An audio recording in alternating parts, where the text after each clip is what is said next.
This conference will now be recorded. We'll check. Yeah.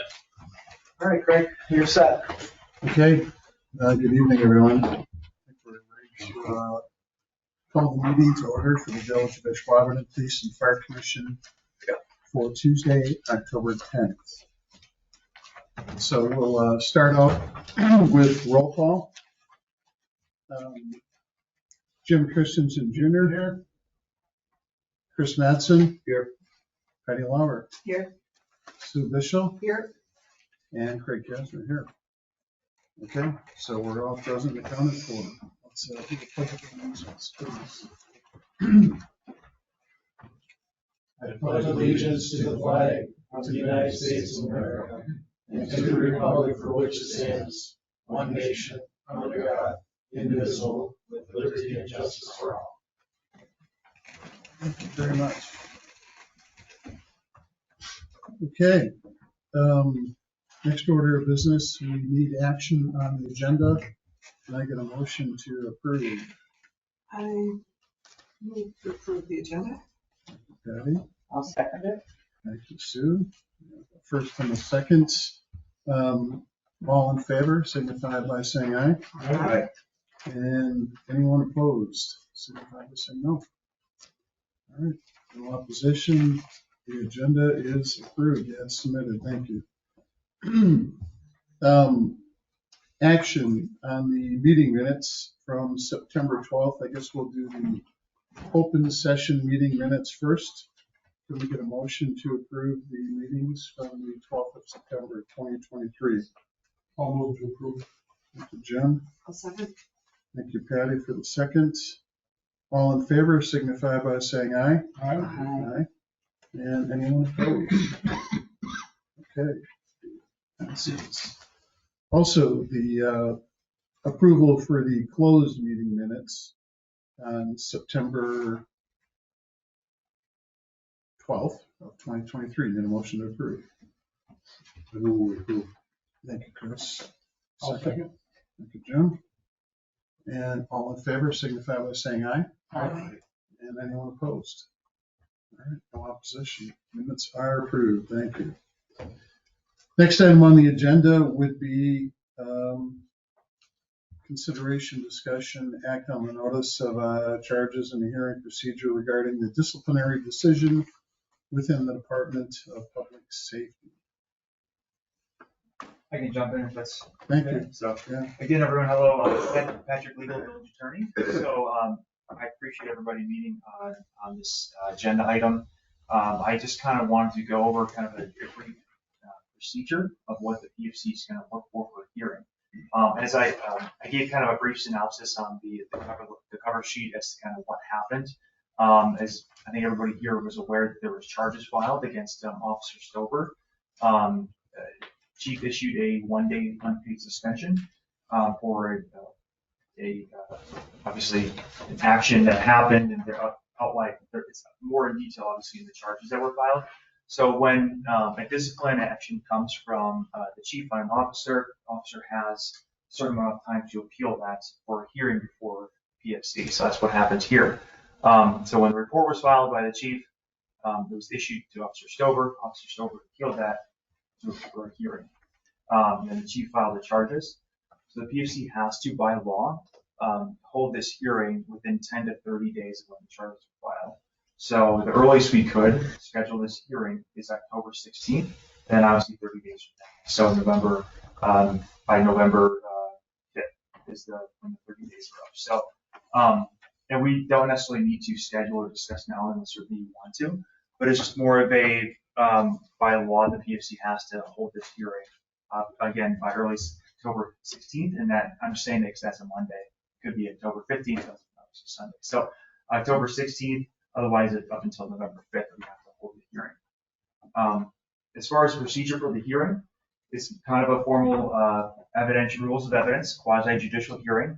The chief has the burden to prove to the PFC that the disciplinary action should be upheld, and that just cause was found to discipline the officer. Can I interrupt? Yeah, absolutely. Do you know what the burden of proof is? Preponderance of evidence. Preponderance of evidence. Did a reasonable certainty. What? Like a judge. Yeah, exactly. Good, because you'd never prove it beyond a reasonable doubt. Yeah, right. It would be, Preponderance right, of the evidence. Yeah, right, reasonable certainty, right, that it probably occurred, something like along that line. And we can get into more specifics on like the rules of evidence and the procedure, kind of thing, when we get down to it. And certainly we can't talk about the substance and the merits of the appeal today. It's more of just more of an FYI, this is kind of procedure and the standards that the PFC has to hold. So at the hearing, like I said, it's a quasi-judicial hearing. The chief has the burden to show that there is a just cause has been shown for the disciplinary action, and then that the decision to suspend the one-day suspension without pay should be upheld. The chief will certainly can testify under oath, and any witnesses can testify under oath and present any evidence going forward about kind of what happened. Strategy of like how it's going to be presented will be discussed. I will be here kind of steering the procedure in the right direction. It's more of a chief and witnesses are going to go, Officer Stover is going to go, and just kind of throwing along that line. Rules of evidence are going to apply as to who goes first, and objections and whatnot, standards, and how the rules kind of apply that way. You're certainly to ask any questions you want at any time. So typically that chief is going to go first, and then after that, after he's done, everybody else, then it's going to be Officer Stover, who I believe will be represented by an attorney, and then they will present their case. And then after that, after all the evidence and the testimony is heard, the PFC can hear that matter in open session and can deliberate in closed session. Okay, but the decision can obviously be made in closed session, but then have to come back in open session and that's the decision. So you'll be looking for a decision that day? Yes, preferably. Yeah, I mean, I certainly think we'd be able to, but just want to make sure. Right. If there's decisions that need to be followed up or can't make a decision that day, we can discuss what the steps to take after that. Yes, preferably that too. Does that do anything to the timeline? Would it extend it, or are we still on the same deadline, or does it affect change because we already had the meeting, within the time frame? Yes, that's absolutely correct. As long as the meeting's held within 10 to 30 days after the charges are filed, and if a situation like that comes up. That was a follow-up or Yes, something? yeah, exactly. So there are situations in the statutes where more hearings might need to ensue before a decision is made. That does happen, but like I said, ideally be that day. But something happens where you need to hear more, or something else, you can kind of come back. We could discuss what we can do at that time. Does that require a unanimous? No, it's just a majority vote. Yeah. And like I said, it's more of a formalized witness under oath, and certainly hear sides. You'll hear more in detail and hear from testimony and more evidence than what was provided in the charges. Charges are, this is what happened, this is why it happened, and this is what the outcome was. And your decision is to uphold or overturn the chief's decision of the suspension. I think I saw his attorneys from Milwaukee. Do you know anything? Is that a firm that typically gets involved in this? My understanding is that firm does represent police and fire unions. Okay. And do they have to provide you with anything in writing ahead of time? The only thing that was in writing is the appeal, That's- which occurred and then was submitted. That's what we were here. So they wouldn't have to give you a witness list or anything? Well, typically, if the rules of discovery apply, so all public safety departments, evidence is going to go over and vice versa if requested.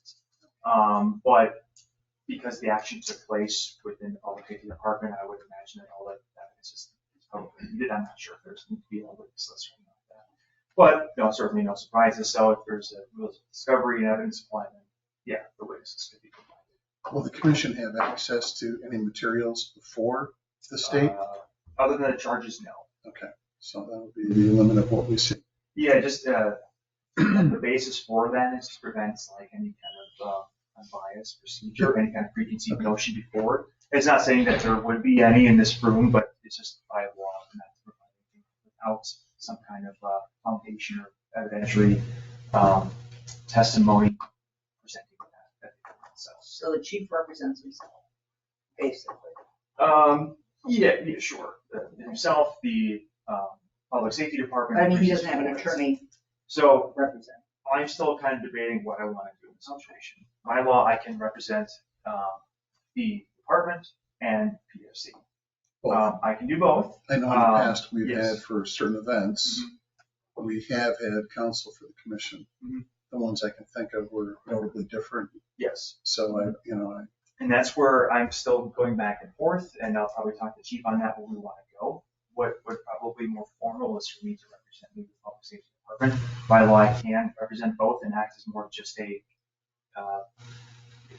PFC. This is the next procedure here. Sure. But again, I don't want any kind of conflict or anything that would possibly, if there's an objection, and if you look to me if that objection should be upheld or not, that's one example I'm thinking of right now where I'm representing both, it might be an issue. So with that said, could chief and the department staff represent themselves? Sure. But again, that's probably something that I would want to discuss, and if that happens, we'll certainly reach out to probably another municipal attorney in the area. I think my dusty memory is that the village attorney represented the department in Ashwaubenon, and that we had outside counsel come in to represent the commission.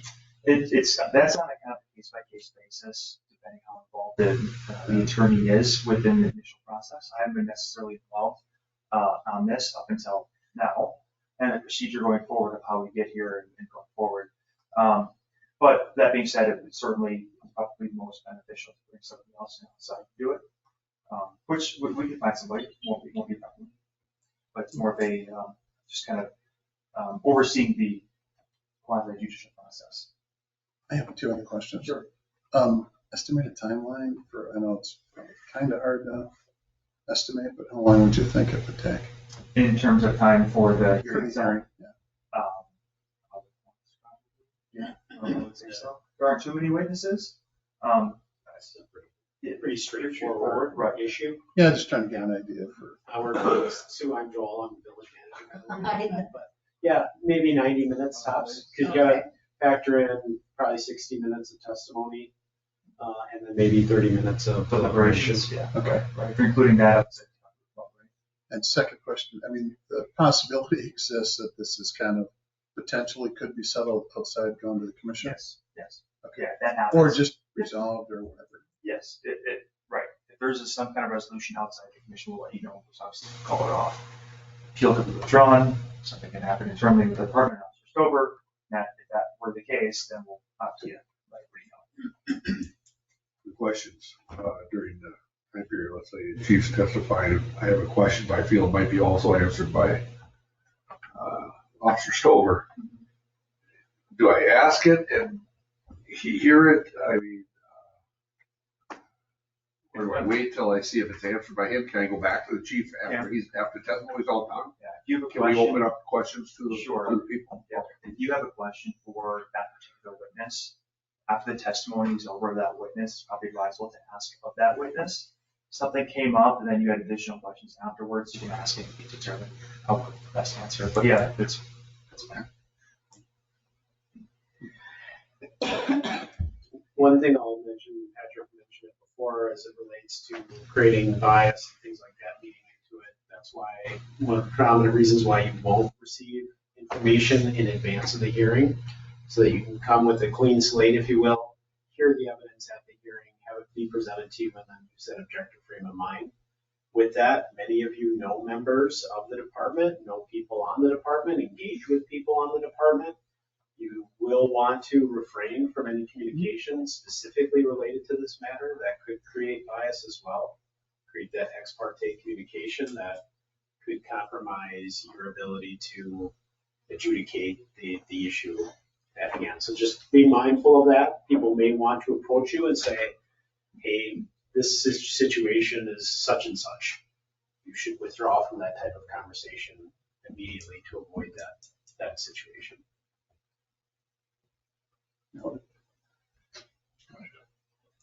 What is that, I noticed before we got notified of this, I think you had Terry send out something regarding confidentiality or whatever else.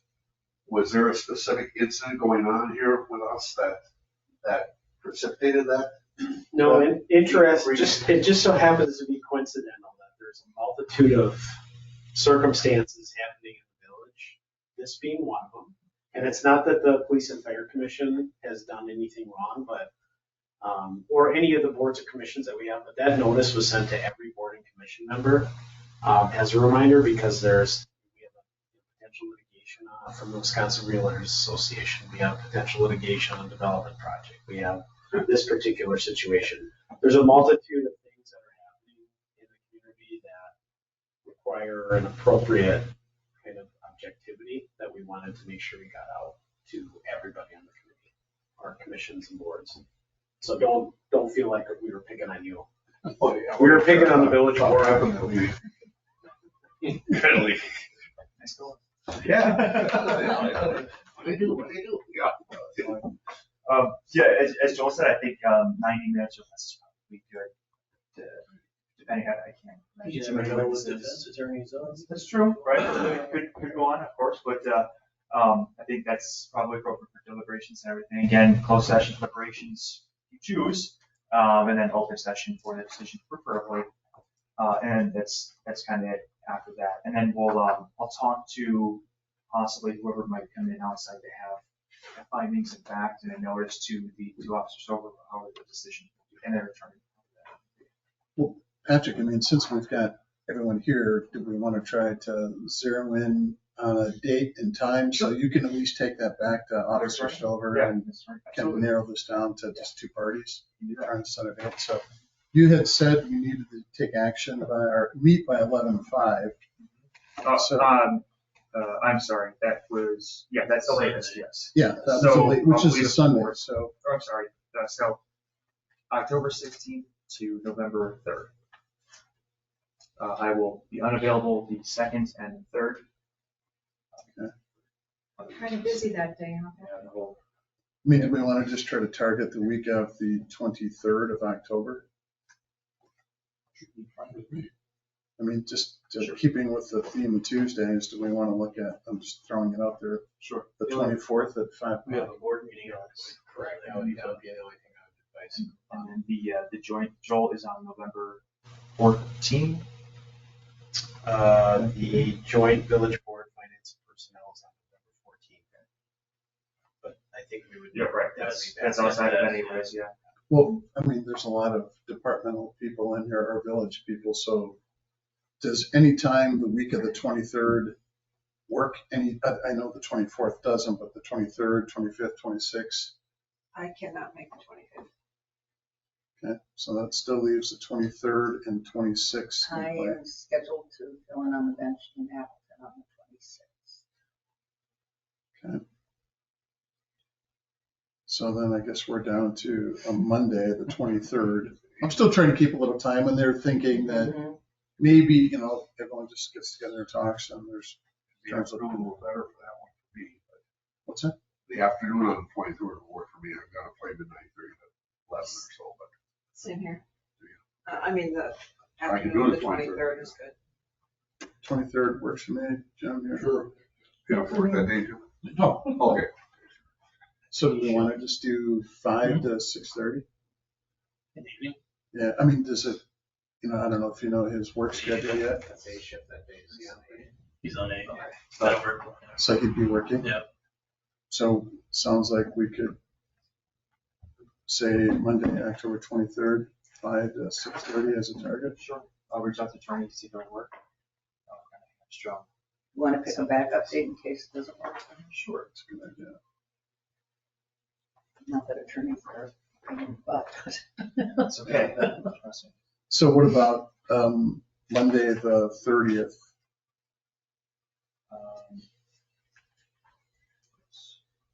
Again, afternoon is okay. I have a standing appointment in the morning. Is that back to A shift again too? No. On that day? No, B shift. So is there A shift days that week we want to start with? Is it easier if he's working? November 1st would be the next. The first time available. Oh, you first are. Okay. The second and the third I will. So Wednesday would be an A shift day? Wednesday and A shift. Wednesday the 1st. Nice send off for you, Patrick. Works in my world. Wednesday the 1st. November 1st is the backup. Yeah. Well, this is being taped, that we can't say something. My wife would see it. And would it be in this room? Yeah. In this room. Backup is November 1st. Time, same time? 23rd, early and first. You don't need to do any postings or anything. We will. So you have plenty of time for Yes. proper posting. And we would likely move this hearing into the board chambers, so it'll be set up very similar to Oh, our court proceeding. So you have the commission will sit at the dais and you'll have the two parties. So you'll basically run the meeting too, right? Yes. If we'll chat about that, but if, as far as setup and everything on that goes, that's fine. In terms of when we actually get to the quasi hearing itself, if I'm representing departments, that's somebody else come in, and then if there's objections or there's questions about procedure, look for that attorney, because I will be advising the department. And then that attorney will be able to sit in the sessions.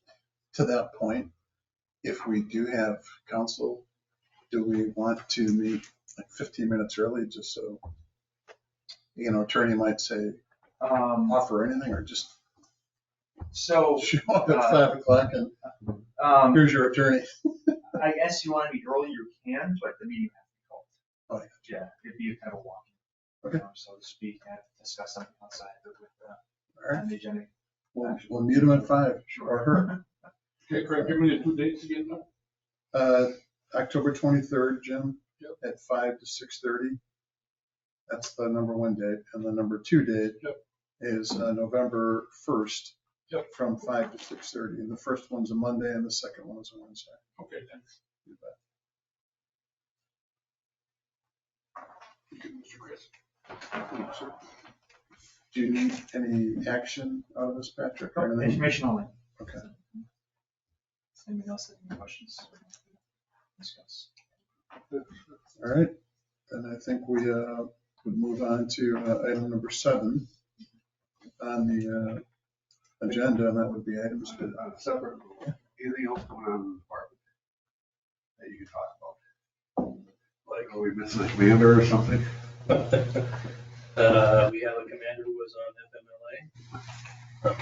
He's using sick time right now. I don't know if or when he'll be back, so he is on leave right now on FMLA leave.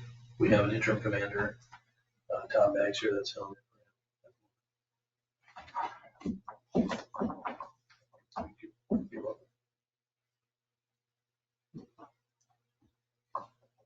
All right. I know that stuff. Moving always.